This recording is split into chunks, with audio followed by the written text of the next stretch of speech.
And we are recording. So, Aemina, welcome. Thank you. Talk with us a bit about what is meant by trauma-informed congregational care. So the way I perceive trauma-informed congregational care is being able to respond to the people that are coming through our door with compassion and grace and enough education to hopefully not inflict more harm. It does not mean necessarily treating trauma. It doesn't mean being a resource as far as counseling or support. It's more about really being able to welcome people where they are and know and have some idea of where you can direct them when they need it as well.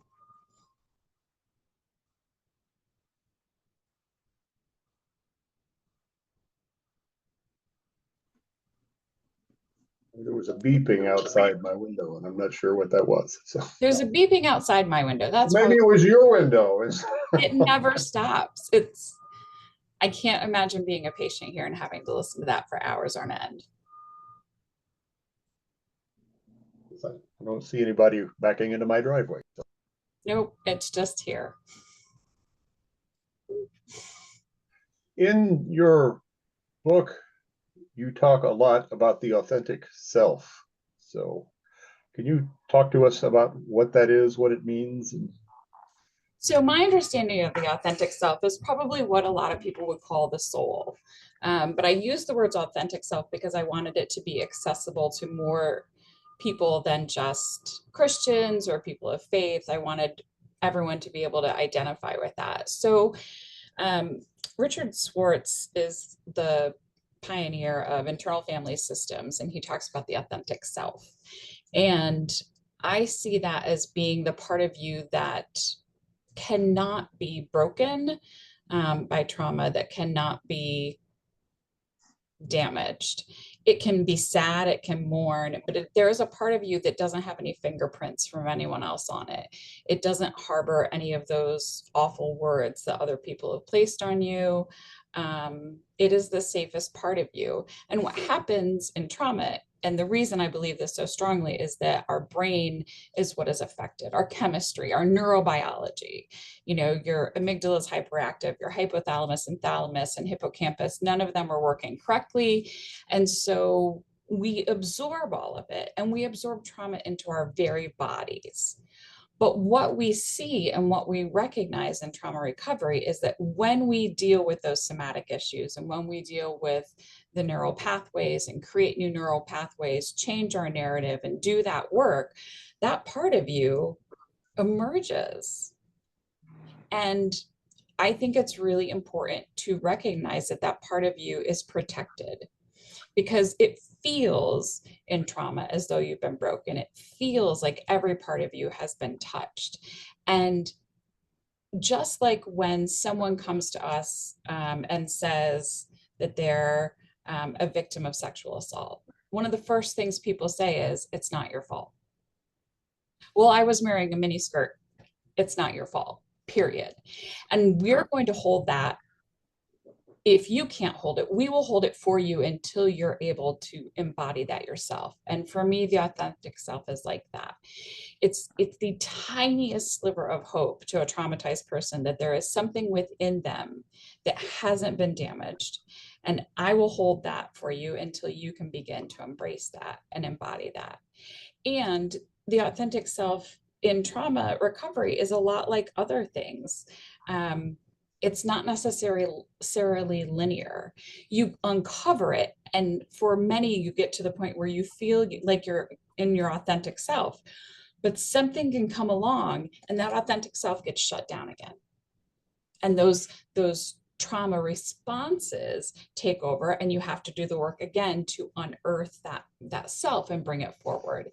And I think that spiritual communities are one of the best places to have this work, if we can have education and if we can create programs that are safe. And not every church should do that work.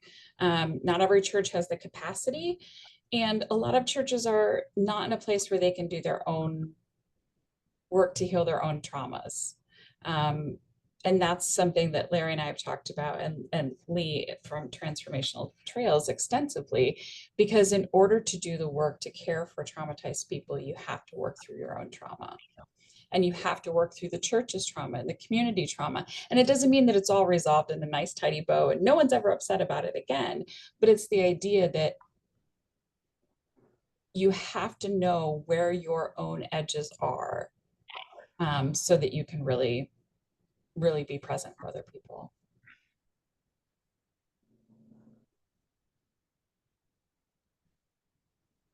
What might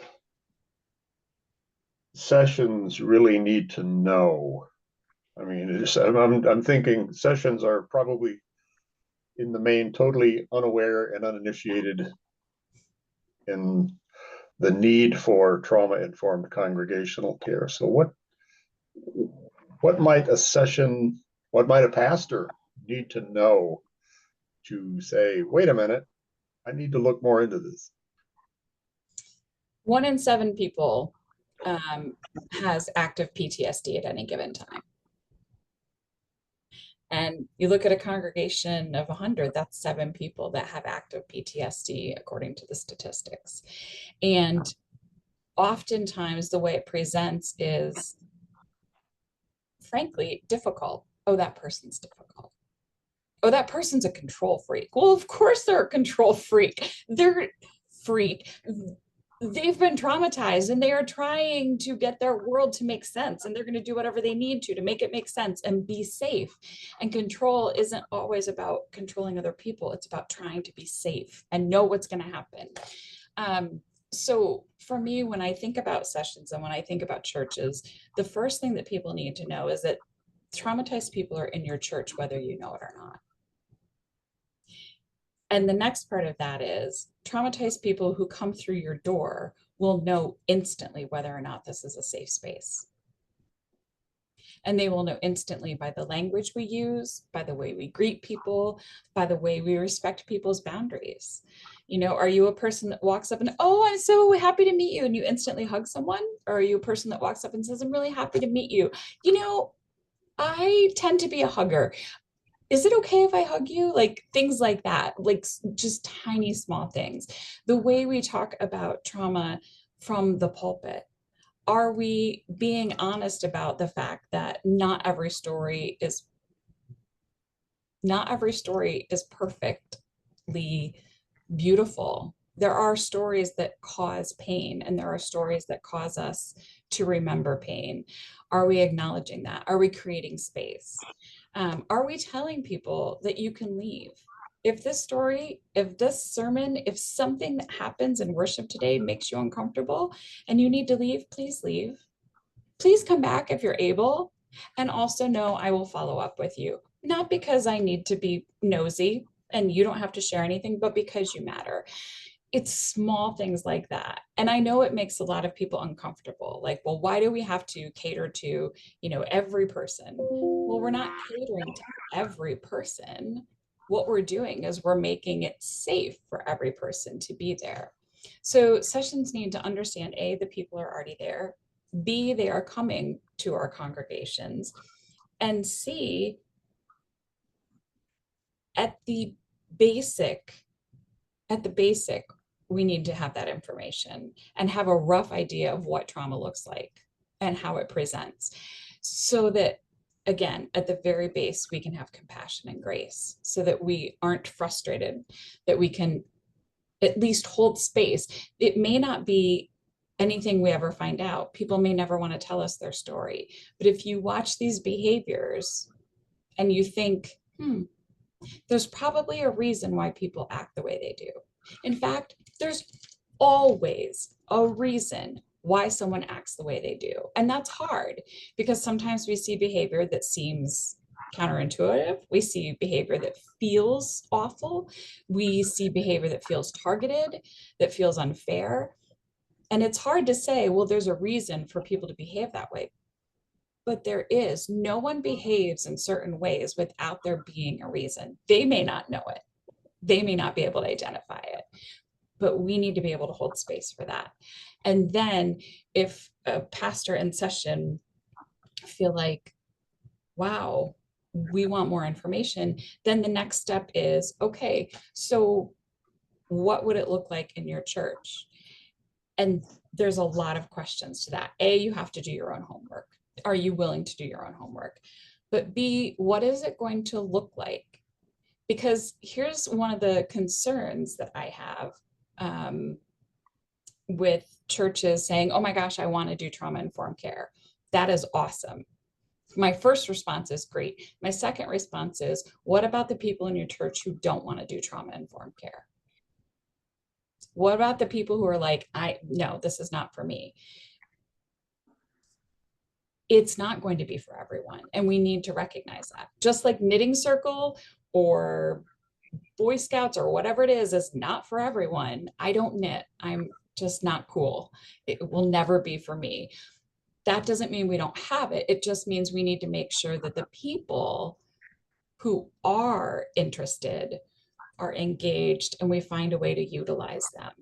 And we find a way that those who don't want to participate don't do harm. You're not going to shame someone because they don't want to be in the knitting circle. You're not going to shame someone because they don't like to cook and they're not bringing things to the potluck other than, the dreaded store-bought thing. Like, we just don't do that. And we wouldn't do that with trauma. So having those really hard conversations, and then if they want to, then beginning the education.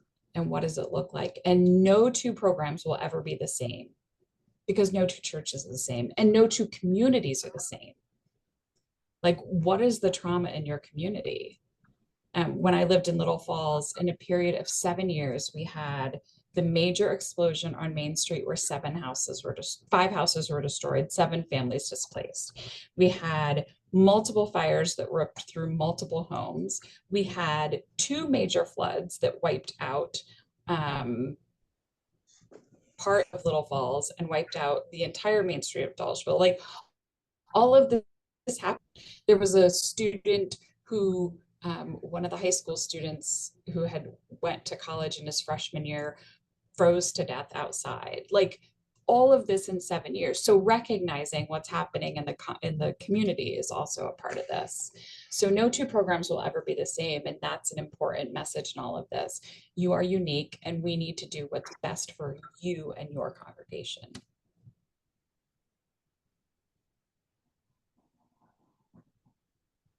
Some time ago, you told me a story, and if that story is not appropriate for this discussion, then just say, let's not go there. Okay. But you had an encounter with someone in Little Falls that was traumatized. Yeah. So, and I write about this in the book. So I don't know if you read the book, but if you did and you already heard it, I'm sorry. So we had someone come into the congregation with 2 little kids, and they were twins. And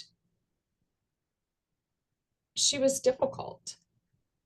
And within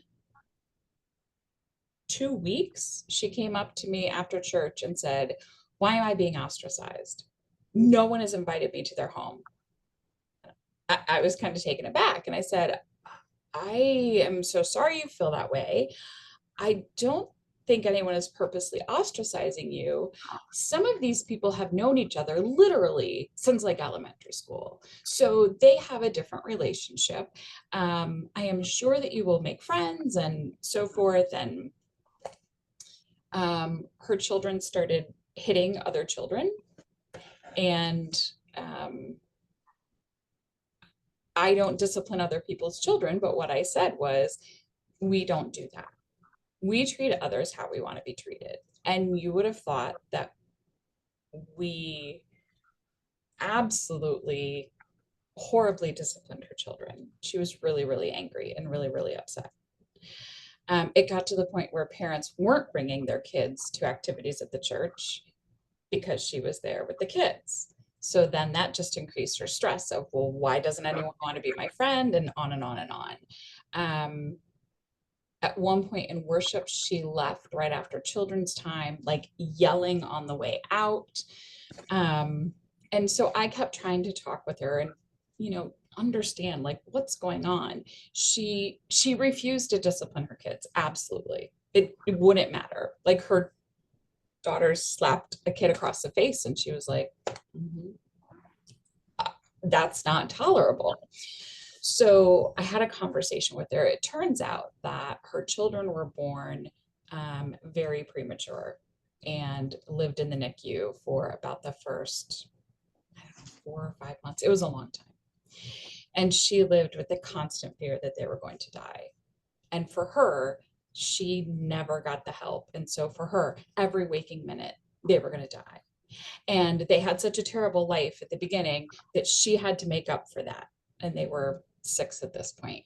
Um, so that was a lot. And then compounding that was all of the family things. So her family was very, very hurtful to her. So she had infertility issues. Well, when you have children, then the cousins will have someone to play with. So basically, it's your fault that our family isn't complete. So all of that. And then when she had children, she's not doing it right. And so she had all of that baggage. So by the time she gets to the church, like her trauma's walking in before she is, and no one recognizes that. It just seems like a parent who is checked out or whatever. Um, and I tried to talk with her. I thanked her for sharing her story. I tried to encourage her to maybe share that if she felt comfortable with someone else, like a piece of it, like it's really good. Parents can share here. This is a safe space. Um, and I understood a little more about why she was parenting the way she was, and yet we still had to hold boundaries. And over time, it just got untenable. And the last straw for her was we were at a Thursday night. During the summer we have a garden had a garden. I think they still have a garden there. We had a community garden. We would have dinners on Thursday nights, and I asked her child to pass me the chips, big bag of tortilla chips, because we were doing salsa that we had just made. Her child just smashed it into my hand. I just handed it back and I said, "Could you hand it to me nicely? Because we just don't do that. We treat people how we want to be treated." And that was it. I had absolutely disrespected her children. I had disrespected her. And there was no way to talk about this and create space. So for me, that is a really great example of someone with trauma coming into our congregation. And what do we do when, as a pastor, you can't tell the other parents what's going on, and the other parents are not prepared, and they are not recognizing any of these behaviors as trauma and as traumatic, or as behaviors that would indicate that there was trauma. They were looking at it through a very different lens. And so I'm trying to do education while this is happening, and that's not working because for them, their kids are at risk. So education, when your kids are at risk, is not the time that you're going to take in new information because you feel threatened, of course. And to me, that is a great example that trauma isn't always sexual assault, child abuse, or something that we know of, like a house fire that's on the news. Um, Trauma can come in different ways, and I think we've all seen it. We just don't always recognize it.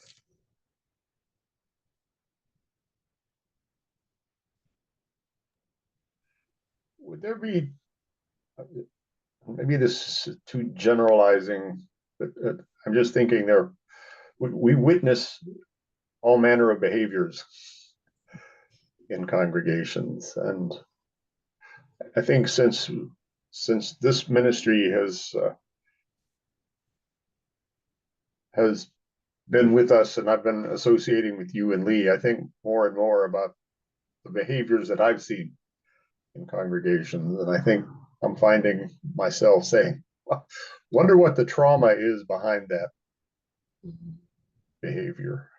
Um, but I guess the question I'm asking myself is, well, don't go there every time. I mean, but I mean, are there certain behaviors that might be more indicative of trauma than others? I think there are behaviors that we see that we know come with trauma, but the reality is that human behavior can happen for any reason. Um, People There are a lot of people who have a hard shell who have been through trauma. There are also a lot of people who have a hard shell because they're just really strong introverts. My wife, for example, um, depending on the day, you might think she's the funniest, warmest person. And other times she's just an introvert and she's like, you know, and so you might think, wow, she's got a hard shell. Things like that. People who have big reactions, you know, big reactions are a big part of trauma because everything is a 10. There's nothing that's a 0. There's nothing that's a 5. Your window of tolerance is this big and everything is a 10. Everything that is happy is a 10, everything that is bad is a 10. And so when we see people with really, really big reactions, sometimes that's indicative of a traumatic response. And there are also people who just have that personality. So I say that, Larry, to say there are definitely things that we look for and that we watch. What I think and how I try to approach it is I don't know if this person has trauma, but I'm going to hold space for their behavior. It doesn't mean excuse it. It doesn't mean not address it. I'm going to hold space and address it with compassion and grace because I don't know the backstory. And everyone behaves a certain way for a reason. And until I understand that reason, and I may never, I'm going to just err on the side of grace until I know that someone is behaving in a way because there is malicious intent. And then I'm a human and I don't always respond with compassion and grace the way we are supposed to. I try, but people with malicious intent can sometimes be very difficult to deal with. Well, I think that's one of the reasons I'm asking. I mean, Tara and I met because of a disciplinary case in the Presbytery of Northern New York. Just one couple in the church was bullying everyone else. Um, and apparently saw nothing wrong with that behavior. So now looking back on it, I have to wonder what happened in their life that led them to this place. And that I completely agree, Larry. I think again, we look at people and we go, I don't understand what's going to make someone behave that way. And I want to err on the side of compassion because they could have a terrifyingly awful childhood that they haven't even put together yet, that they have not even been able to recognize the depravity that they experienced. Because a lot of people will say, well, my childhood was okay. I didn't get beat. I wasn't molested. Okay, that's wonderful. And you were absolutely emotionally neglected and emotionally abused. So we need to err on the side of compassion. But that doesn't mean compassion and trauma informed care doesn't mean no accountability. And it doesn't mean not setting boundaries. Traumatized people need us to set boundaries because it helps them set boundaries and it helps them learn how to function and operate within things that are safe. And that is a very nuanced thing, but a very important thing. Because when you begin to know that this person is always going to behave in a certain way, they're always going to call me on Wednesday, they are always going to hold space, but they are not going to tolerate this behavior. It begins to be absorbed and helps people regulate. And I'm not sure our Presbyterian polity makes space for this. I think the rules of discipline are very much more about reinforcing a set of normative behaviors without really any taking into consideration of an individual's context for those behaviors. And even the focus we have now on restorative justice still is very contractual, transactional, and doesn't really get at the root of things. It doesn't get at the root, and it also doesn't take into consideration in the experiences I've had with working with investigative committees. It doesn't take in the understanding of what survivors are going through. It just doesn't. There's no space for it. And there's no space for trauma-informed care amidst it. And I think that's a real problem. And restorative justice cannot be a blueprint that's in the Book of Order. Restorative justice is absolutely about a human being and what they need. And restorative justice doesn't look the same for everyone. For some people, they want the banner out front, they want it out there, they want everyone to know. And for other people, restorative justice means a one-on-one conversation. And we have to be mindful of that. That there are a variety of ways that people are going to respond to things that feel like the church is responding to them. Well, that's why these conversations are so critically important, and especially in our current cultural milieu, where trauma seems to be the order of the day. So. Yeah, it is. And I think people are being traumatized more and more every day. Yeah.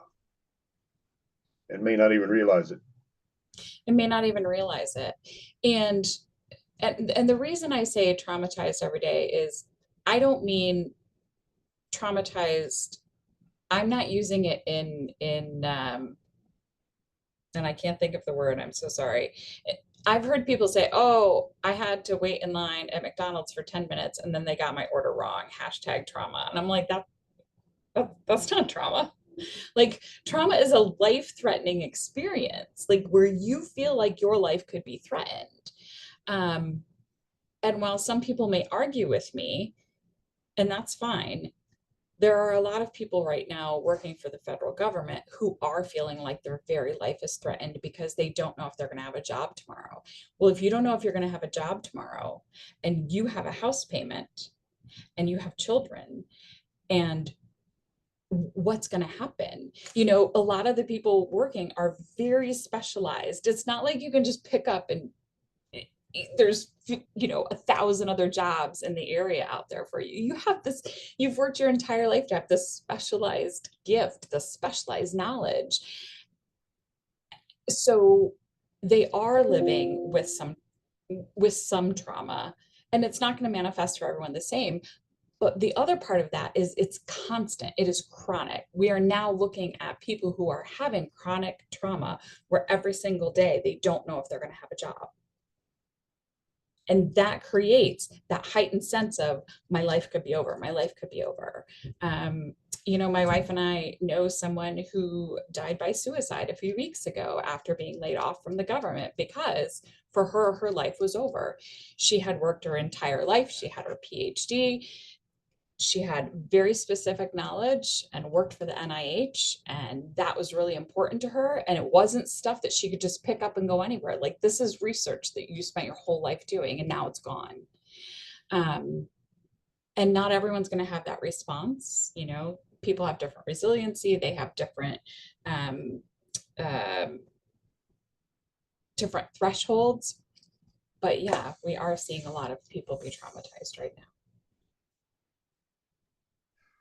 We're getting near the end of our time. So what questions do you have for Aemina?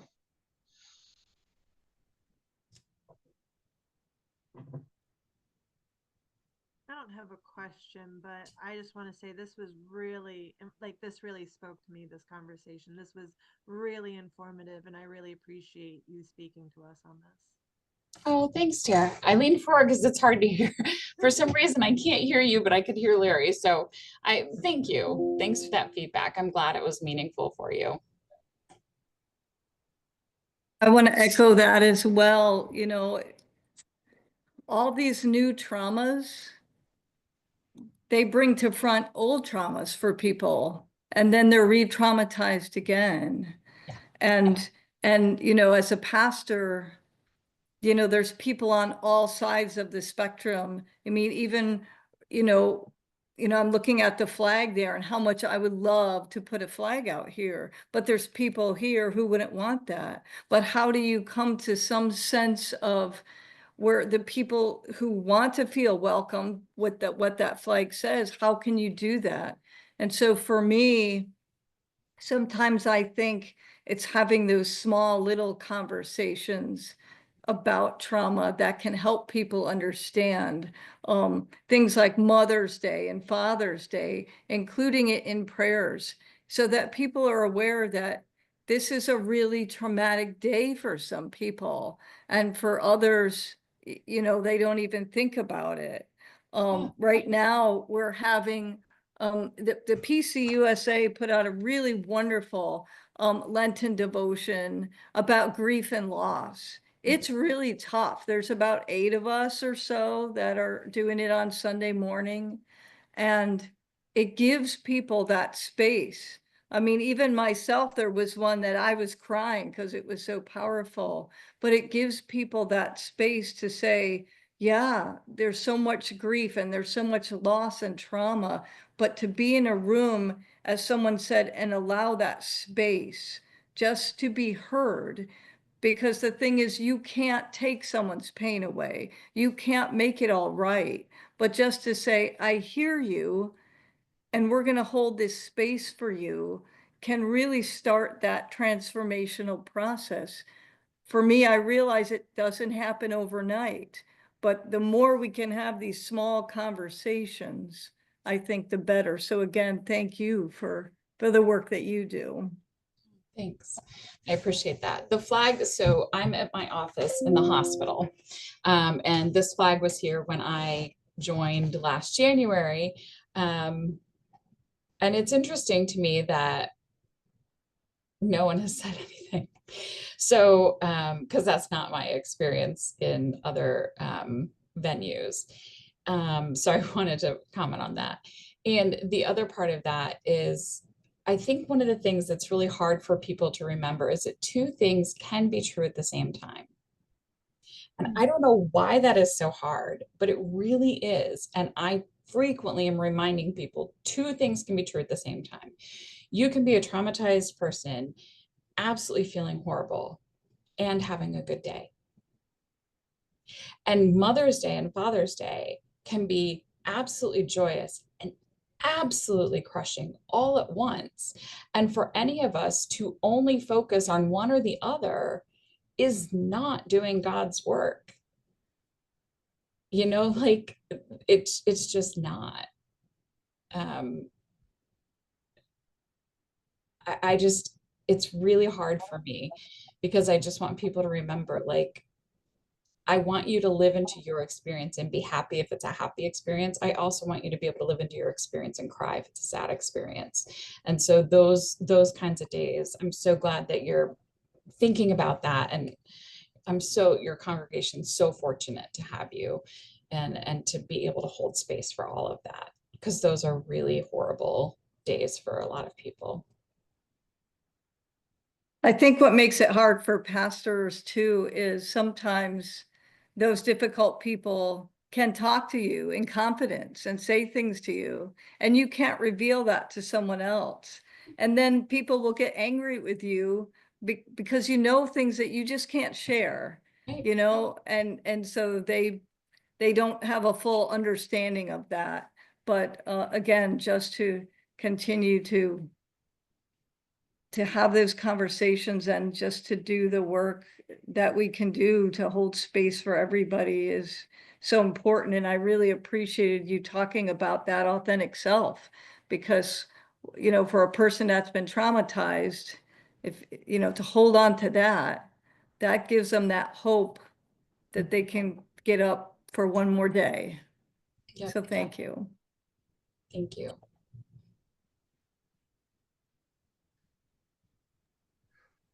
Well, let's end with a blessing. This is a blessing by Kate Bowler.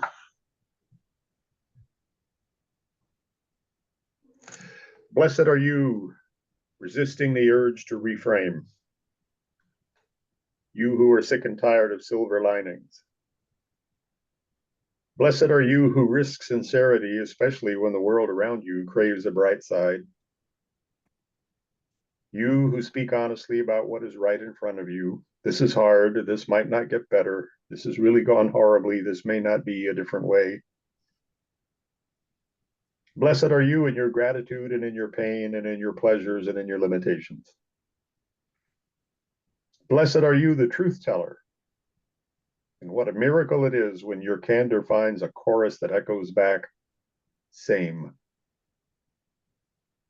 The friend who will hear it, the parent who will stomach it, the partner who doesn't roll their eyes. They hear you, and it feels like a revelation every time.